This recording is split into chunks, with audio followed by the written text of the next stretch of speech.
महाराष्ट्र नवनिर्माण सेनेचे प्रमुख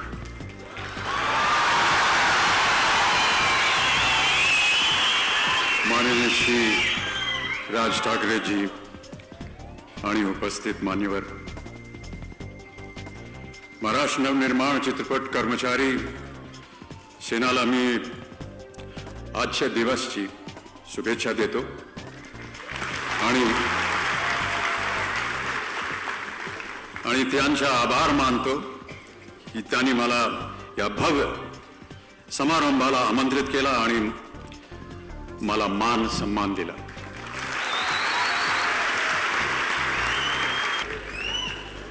हृदय से आप सबको मैं अपनी ओर से धन्यवाद देना चाहता हूं। आज आपने मुझे यहाँ बहुत ही गौरवान्वित किया और समस्त परिवार की ओर से मैं आप सबको एक बार फिर अनेक अनेक धन्यवाद देना चाहता हूं।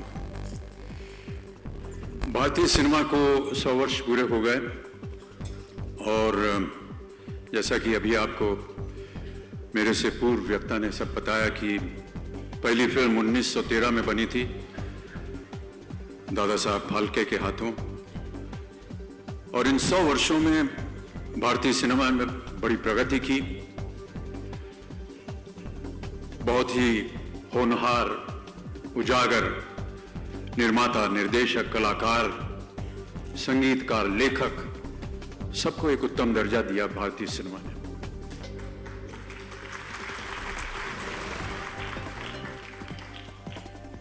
लेकिन मेरा ऐसा मानना है कि जिन लोगों की वजह से ये महान हस्तियां बनी, जो लोग पर्दे के पीछे काम करते हैं, जिनका कभी नाम नहीं वर्णन होता, जिनको कभी देखा नहीं जाता, जिनकी व्याख्या नहीं होती कभी, उन लोगों को आज महाराष्ट्र नवनिर्माण चित्रपट सेना ने सम्मानित किया है, सम्मान दिया है। इसके लिए मैं उन्हें धन्यवाद देता हूं।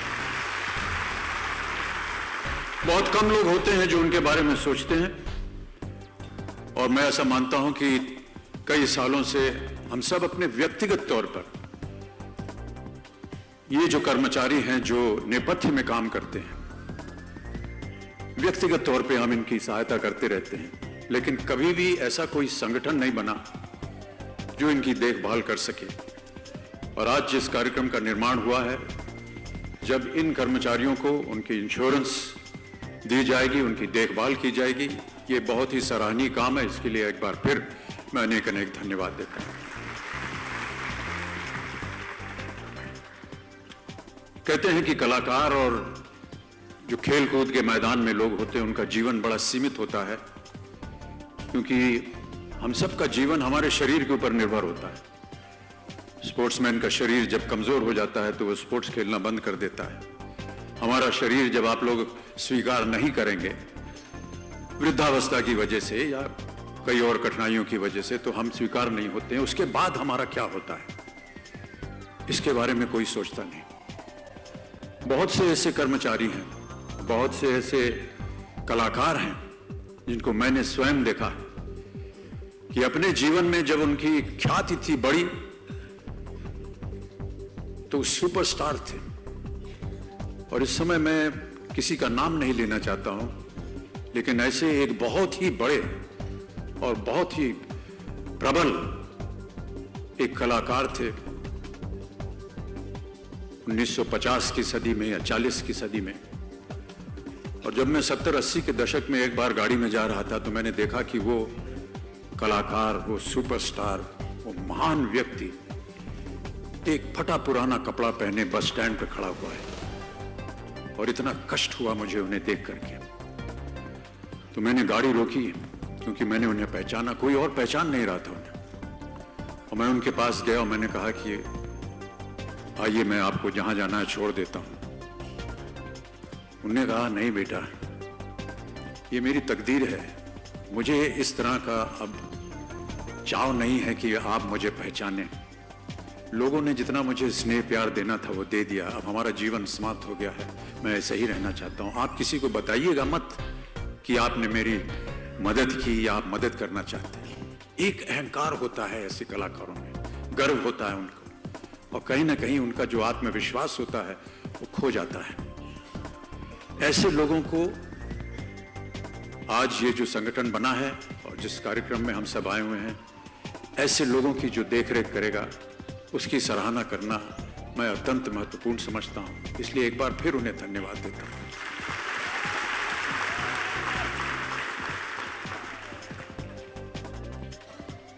भारतीय सिनेमा के 100 वर्ष हो गए और जब ये शुरुआत के वर्ष थे उस समय सिनेमा जो था ये एक समाज में कई एक घरों में एक कोढ़ की तरह माना जाता था। अच्छे घरों के बच्चे जो होते थे उनको वहां भेजा नहीं जाता था।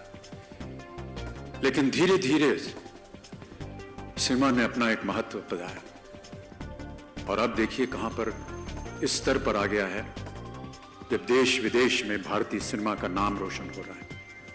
मुझे इस बात का बड़ा गर्व है कि मैं इस फिल्म उद्योग का एक छोटा सा सदस्य हूं जहां पर देश विदेश में हमारा नाम जो है ये एक तरह से माना जाए तो पैरेलल कल्चर बन गया है हमारे देश का। 5000 वर्षों का हमारा इतिहास है भारतवर्ष का और पता नहीं कि ये सही कहना उचित होगा कि नहीं, लेकिन कई मानों में लोग भारतीय सिनेमा के व्यक्तियों को और भारतीय सिनेमा के बारे में ज्यादा जानते हैं बजाय यहां के अन्य लोगों को, और ये हमारे लिए बड़े गर्व की बात है। मेरे लिए आज के दिन जो सबसे गर्व की बात है वो ये कि आज मैं जिस जगह जिस स्थान पर ये आज समारोह का आयोजन हो रहा है इसका नाम है षण्मुखानंद हॉल। कई साल पहले जब मैं 60 और 70 के दशक में यहाँ आता था तो यहाँ पर फिल्म अवार्ड्स की एक सेरेमनी होती थी जहाँ पर अब तो बहुत सारे अवार्ड सेरेमनीज हो गए हैं और बड़े बड़े स्थानों में होते हैं, लेकिन उस समय फिल्म फेयर अवार्ड होता था वो यहीं होता था। और इसी मंच के ऊपर जिन लोगों की सराहना की जाती थी उनको यहां पर पुरस्कार दिया जाता था। मेरे लिए आज ये बड़े गर्व की बात है कि इसी मंच के ऊपर मैं एक कलाकार उन लोगों को सम्मान कर रहा हूं जिनकी वजह से मैं आज आपके सामने यहां खड़ा हूं, और इसका श्रेय जाना चाहिए राज साहब ठाकरे जी को, इनकी संस्था को, कि उन्होंने उन लोगों के बारे में सोचा जिनके बारे में कोई नहीं सोचता है। मैं एक बार फिर आप सब लोगों को बहुत बहुत धन्यवाद देता हूं। राज साहब आपको भी धन्यवाद देता हूं कि आपने मुझे यहां आमंत्रित किया और अपनी शुभकामनाएं देता हूं कि इसी तरह आप इस क्षेत्र में काम करते रहें। और यदि मैं फिर से दोहराता हूं कि यदि मेरी आवश्यकता किसी भी ऐसे नेक काम में पड़ी तो मैं अपने आप को यहां अवश्य हाजिर करूंगा। बहुत बहुत धन्यवाद आपका। जय हिंद, जय महाराष्ट्र।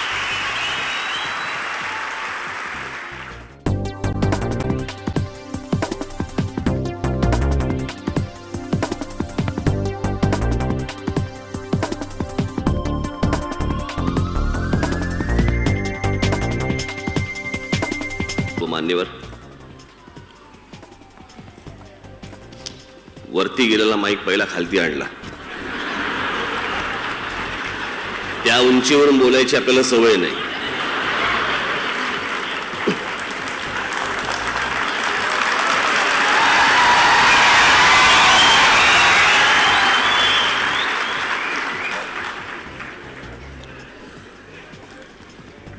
सगळे ऑन आहेत ना रे?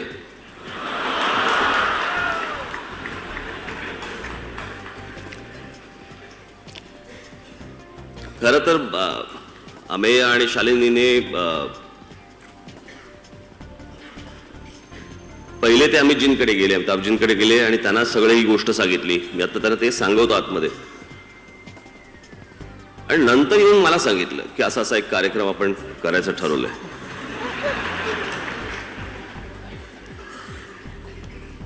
आणि त्यांनी मला सांगितलं, अमिताभजींनी हो म्हणून सांगितले। मी म्हटलं पक्षाचं राव सांगितलं ना।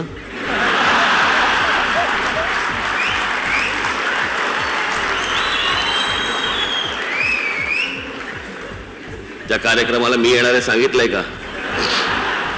हो सांगितलं। म्हटलं मग मला तर यावंच लागेल, का उद्या जर समजा असं काही घडलं असतं आणि समजा अमिताभजी इथे आले असते तर ये कहां आ गए हम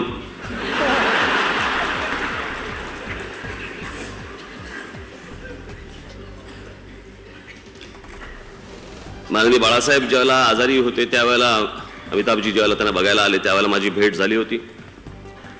त्या दिवशी सचिन तेंडुलकरची जी पार्टी झाली त्याच्यामध्ये पण अमिताभजी आणि त्यांचं भाषण झाल्यावर माझं भाषण होतं. काय कमाल आहे. आणि माझ्यासमोर अमिताभजी सचिन वगैरे असे या बाजूला उभे. आणि मी म्हटलं की हे सगळे पुरस्काराचे धनी. म्हटलं आम्ही सगळे तिरस्काराचे धनी.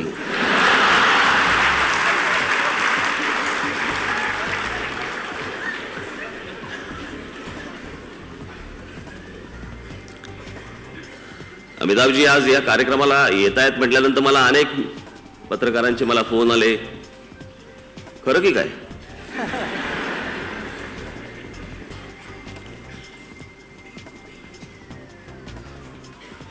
माझ्या अनेक भाषणांमध्ये मी ही गोष्ट बोललो देखील आहे, सांगितली देखील आहे की गेल्या 100 वर्षामध्ये इतका महान मोठा अभिनेता या भारतामध्ये झाला नाही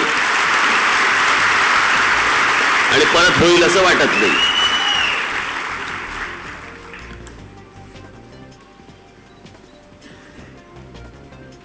पर त्यावेळेला ज्या काही गोष्टी घडल्या होत्या त्या वैयक्तिक स्वरूपाची कुठचीच गोष्ट नव्हती. माझं आजही ते मत आहे. मी त्या गोष्टीवरती आजही ठाम आहे. अमिताभ बच्चन साहेब हे भारताचे ब्रँड अँबॅसेडर आहेत. ते कुठच्याही एका राज्याचे ब्रँड अँबॅसेडर नाहीत. अलाहाबाद मधला माणूस अमिताभजींवरती जेवढा प्रेम करतो तेवढाच महाराष्ट्रातला मराठी माणूस त्यांच्यावरती प्रेम करतो.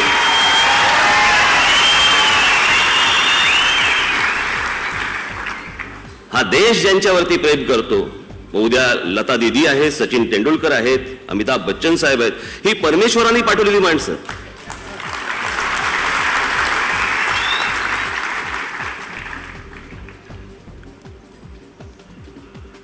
आणि या असल्या छोट्या छोट्या उद्योगात आम्हाला राहू देत ना.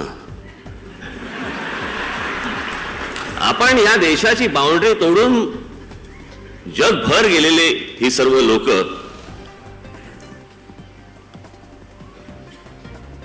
प्रत्येक माणूस आज अमिताभजींवरती प्रेम करतो. म्हणजे भाषेवरती कमांड कशी असावी हे यांच्याकडनं शिकावं.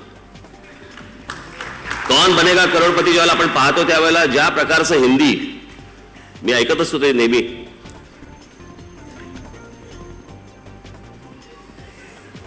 उत्तम हिंदी जर कोणाकडनं ऐकायचं, मी याच्या अगोदर ऐकलं होतं वाजपेयीजींचं,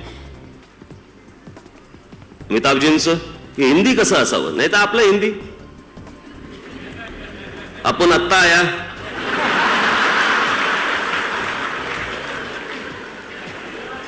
अगोदरचा नंतरचा कशाला काही संबंध नाही, बोलत जायचं दे ठोकून.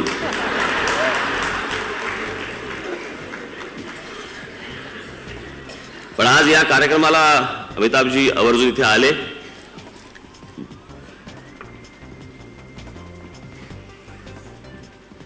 मी खास करून त्यांचे आभार मानतो. अमेय खोपकर शालिनी यांनी जो विम्याचा कार्यक्रम जो हातामध्ये घेतलाय त्यांनाही मी मनपूर्वक या ठिकाणी शुभेच्छा देतो.